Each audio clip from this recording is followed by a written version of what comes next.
ଯେକୌଣସି ନାରୀଙ୍କୁ ଯଦି କେହି ନିଜ ଆଡ଼କୁ ଆକର୍ଷିତ କରିବାକୁ ଚାହୁଁଛନ୍ତି ତେବେ କରନ୍ତୁ ଏହି ଦୁଇଟି ଉପାୟ।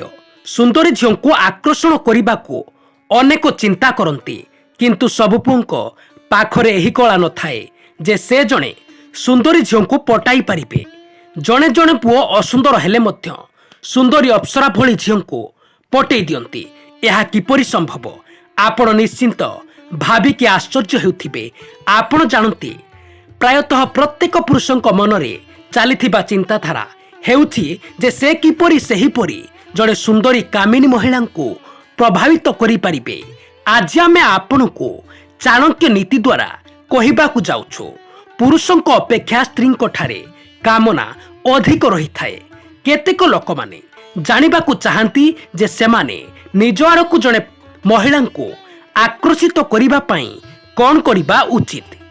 ଦୁନିଆରେ ପୁରୁଷ ଓ ସ୍ତ୍ରୀ ଭଗବାନଙ୍କର ଅଂଶ ଅଟନ୍ତି।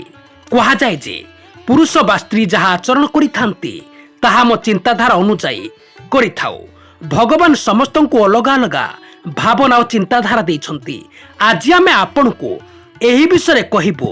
ମହିଳାମାନଙ୍କୁ ଆକର୍ଷିତ କରିବାର କିଛି ପ୍ରଭାବଶାଳୀ ଉପାୟ ବିଷୟରେ କହିବାକୁ ଯାଉଛୁ। ଏଗୁଡ଼ିକ ଗ୍ରହଣ କରି ତୁମେ ପ୍ରତ୍ୟେକ ମହିଳାଙ୍କୁ ନିଜ ଆଡ଼କୁ ଆକର୍ଷିତ କରିପାରିବ। ଯଦି ତୁମେ ଭାବି ଗାର୍ଲଫ୍ରେଣ୍ଡକୁ ତୁମ ଆଡ଼କୁ ଆକର୍ଷିତ କରିବାକୁ ଚାହୁଁଛ ତେବେ ନିଶ୍ଚିନ୍ତ ଭାବରେ ଏହି ଦୁଇଟି ସର୍ବୋତ୍ତମ ପଦ୍ଧତି ବ୍ୟବହାର କରନ୍ତୁ। 1.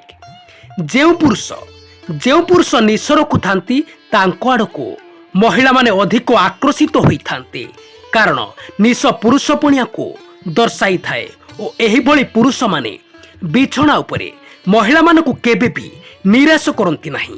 କୌଣସି ମହିଳାଙ୍କୁ ଆକର୍ଷିତ କରିବା ପାଇଁ ଅଧିକ ଚିନ୍ତା କରିବା ଆବଶ୍ୟକ ନାହିଁ। ଯାହା ଆପଣଙ୍କ ହୃଦୟରେ ଲୁଚି ରହିଛି, ଆପଣ ସେହି କଥାକୁ ସିଧାସଳଖ ସେହି ମହିଳାକୁ କହିପାରିବେ। 2. ଆପଣ ନାରୀମାନଙ୍କ ଆଖିକୁ ଅନାନ୍ତୁ ଏବଂ ଲକ୍ଷ୍ୟ କରନ୍ତୁ ସେହି ମହିଳା ଆପଣ ଆଡ଼କୁ ଚାହୁଁଛି ନା ନାହିଁ। ଯଦି ଚାହୁଁଛି ତାହେଲେ ଆପଣ ତାଙ୍କ ଆଖିରେ ଆଖି ମିଶାନ୍ତୁ, ଯାହା ମହିଳାଙ୍କ ମନରେ ଅନେକ ଭାବନା ଜାଗ୍ରତ କରିଥାଏ ବା ଜାଗ୍ରତ ହୋଇଥାଏ। ମହିଳାମାନେ ସଚ୍ଚୋଟ ପୁରୁଷଙ୍କ ପ୍ରତି ବେଶୀ ଆକର୍ଷିତ ହୁଅନ୍ତି।